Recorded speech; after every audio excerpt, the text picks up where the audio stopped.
Yes, CRDB Federation Cup, mchezo wetu dhidi ya Club ya Alliance umekamilika na tumeweza kupata ushindi kwa changamoto ya mikwaju ya penalty, lakini leo hii aliyetupeleka mjini ni Dennis Richard, golikipa wa mpira. Bana Dennis, hongera na pongezi kwa mchezo mzuri wa leo. Kwenye mchezo wa leo umedaka penalty mbili ambazo zimetusababisha kwenda kwenye hatua ambayo inafuata. Kama mchezaji umejisikiaje kuweza kuipambana na kuisaidia timu yako kudaka penalty mbili, na mazingira yalikuwaje mpaka ukaweza kudaka penalty mbili?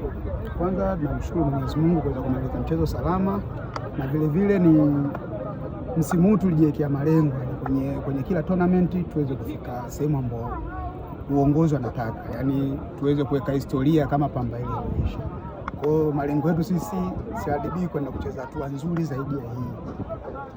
Kwa hiyo tunamshukuru Mwenyezi Mungu kwa hatua hii tulovuka, ni kwa timu nzima, na kwa situation ya penalty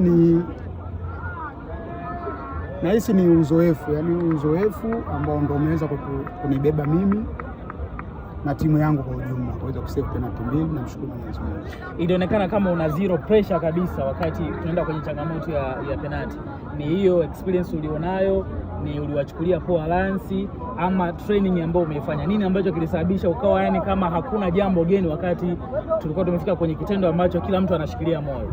Cha kwanza kabisa ni concentration, yani lazima kwenye mashindano yoyote, kwenye changamoto yoyote na kwenye kitu chochote lazima uwe serious na kile kitu ambacho unataka kufanya.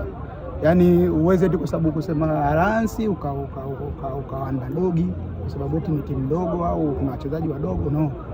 Tumeona jana KMC wameweza kutoka kwa sababu ya experience walikuwa nayo, na Bandari walikuwa so experience lakini walianza kutoka nje.